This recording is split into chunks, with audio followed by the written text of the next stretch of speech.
ಎಲ್ರಿಗೂ ನಮಸ್ಕಾರ. ಇದು ಮಲೆನಾಡು ಸ್ಪೆಷಲ್. ಇವತ್ತು ಸಿಹಿ ಗೆಣಸಿಂದ ಒಂದು ಹೊಸ ರೆಸಿಪಿ ಮಾಡ್ತಾ ಇದ್ದೀನಿ. ಟೇಸ್ಟ್ ವೈಸ್ ಅಂತೂ ಸೂಪರ್ ಆಗಿರುತ್ತೆ. ಯಾವಾಗಲೂ ಬೇಯಿಸ್ಕೊಂಡು ತಿಂದು ಬೇಜಾರಾಗಿರುತ್ತಲ್ಲ, ಸ್ವಲ್ಪ ಡಿಫ್ರೆಂಟಾಗಿ ಟ್ರೈ ಮಾಡಿ, ತುಂಬ ಚೆನ್ನಾಗಿ ಬರುತ್ತೆ. ಟೇಸ್ಟ್ ಕೂಡ ಡಿಫ್ರೆಂಟ್ ಆಗಿರುತ್ತೆ. ಈಸಿಯಾಗೂ ಮಾಡ್ಬೋದು. ಹೇಗೆ ಮಾಡೋದಂತ ಹೇಳ್ತೀನಿ. ಮೊದಲು ಈ ಗೆಣಸನ್ನ ಬೇಯಿಸ್ಕೊಬಿಡೋಣ. ಕುಕ್ಕರಲ್ಲಿ ಬೇಯಿಸ್ತಾ ಇದ್ದೀನಿ, ಬೇಗ ಬೇಯುತ್ತೆ. 2 ವಿಸಿಲ್ ಬೇಯಿಸಿದರೆ ಸಾಕಾಗತ್ತೆ. ಈ ಥರ ಉದ್ದ ಇರೋದೆಲ್ಲ ಕಟ್ ಹಾಕೋಬಿಡೋಣ, ಚೆನ್ನಾಗಿ ಬೇಯುತ್ತೆ. ಹಾಗೆ ಇದು ಬೇಯೋದಕ್ಕೆ ಎಷ್ಟು ಬೇಕಾಗತ್ತಲ್ಲ ಅಷ್ಟು ನೀರು ಹಾಕ್ಕೊಳ್ಳೋಣ. ಗೆಣಸು ಮುಳುಗಷ್ಟು ನೀರು ಹಾಕ್ಕೊಂಡ್ರೆ ಸಾಕಾಗತ್ತೆ. ಈಗ ಕುಕ್ಕರ್ ಮುಚ್ಚಳ ಮುಚ್ಚಿ ನಾನು 2 ವಿಸಿಲ್ ಹೊಡಿಸ್ತೀನಿ. ಈಗ 2 ವಿಸಿಲ್ ಆಗಿದೆ, ಬೆಂದಿದೆ ನೋಡಿ. ಸಿಪ್ಪೆ ತೆಗೆದು ಈ ಥರ ರೆಡಿ ಮಾಡಿ ಇಟ್ಟಿದ್ದೀನಿ. ಈಗ ಫುಲ್ ಸ್ನ್ಯಾಶ್ ಮಾಡ್ಕೊಬಿಡೋಣ. ಚಿಕ್ಕದಾಗಿ ಹುಡಿ ಮಾಡ್ಕೊಬಿಡಿ ನೋಡಿ. ಈ ಥರ ರೆಡಿ ಮಾಡಿ ಇಟ್ಕೊಂಡಿದ್ದೀನಿ. ಇದಕ್ಕೆ ಏನೇನು ಐಟಮ್ಸ್ ಬೇಕು, ಹೇಗೆ ರೆಡಿ ಮಾಡೋದಂತ ಹೇಳ್ತೀನಿ.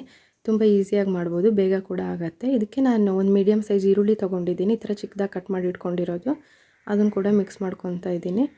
ಈರುಳ್ಳಿ ಫ್ಲೇವರ್ ನಿಮ್ಗೆ ಇಷ್ಟ ಇದ್ದರೆ ಜಾಸ್ತಿ ಈರುಳ್ಳಿ ಹಾಕ್ಕೊಳ್ಳಿ, ಚೆನ್ನಾಗಿ ಬರುತ್ತೆ. ಹಾಗೆ 2 ಹಸಿಮೆಣಸು ಹಾಕ್ಕೊತಿದ್ದೀನಿ. ಖಾರ ಎಷ್ಟು ಬೇಕಾಗುತ್ತೆ ನೋಡಿ ಹಾಕ್ಕೊಳ್ಳಿ. ಹಾಗೆ ಒಂದು ಸ್ವಲ್ಪ ಕೊತ್ತಂಬರಿ ಸೊಪ್ಪು, ಹಾಗೆ ರುಚಿಗೆ ಎಷ್ಟು ಬೇಕು ನೋಡಿ ಉಪ್ಪು ಹಾಕ್ಕೊಂಡು ಈ ಥರ ಮಿಕ್ಸ್ ಮಾಡ್ಕೊಬಿಡೋಣ. ನೀಟಾಗಿ ಒಂದು ಸರಿ ಎಲ್ಲ ಮಿಕ್ಸ್ ಆಗಲಿ, ಉಪ್ಪೆಲ್ಲ ಎಲ್ಲ ಕಡೆ ತಾಗಲಿ, ಹಾಗೆ ಈರುಳ್ಳಿ ಎಲ್ಲ ನೀಟಾಗಿ ಎಲ್ಲ ಕಡೆ ಸ್ಪ್ರೆಡ್ ಆಗಲಿ. ಈ ಥರ ಮಿಕ್ಸ್ ಮಾಡ್ಕೊಬಿಡಿ.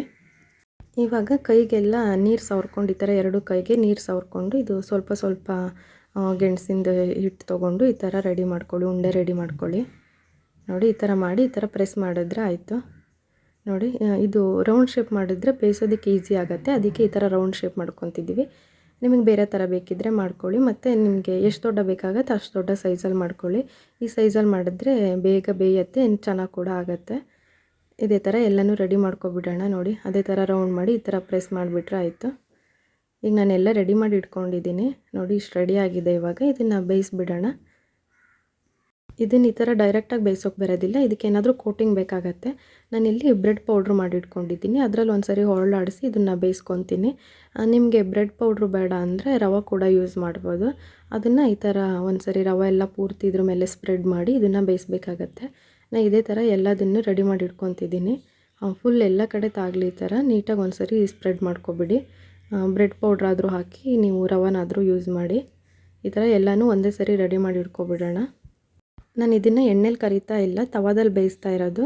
ತವ ಬಿಸಿ ಇಟ್ಕೊಂಡು ಅದಕ್ಕೆ ಸ್ವಲ್ಪ ಎಣ್ಣೆ ಹಚ್ಕೊಂಡು ಅದ್ರ ಮೇಲೆ ಇಟ್ಕೊತಾ ಇದ್ದೀನಿ. ಸ್ವಲ್ಪ ಇದಕ್ಕೆ ಎಣ್ಣೆ ಹಾಕ್ಕೊತ ಬೇಯಿಸ್ಕೊಂಡ್ರೆ ಚೆನ್ನಾಗಾಗತ್ತೆ. ಹಾಗೆ ಹೈ ಫ್ಲೇಮಲ್ಲಿ ಏನು ಬೇಯಿಸೋಕೆ ಹೋಗ್ಬೇಡಿ, ಮೀಡಿಯಮ್ ಫ್ಲೇಮಲ್ಲಿ ಇಟ್ಕೊಂಡು ಬೇಯಿಸಿ, ನೀಟಾಗಿ ಬೇಯುತ್ತೆ. ಈ ಥರ ಸ್ವಲ್ಪ ಎಣ್ಣೆ ಹಾಕ್ಕೊತಾ ಇರಿ.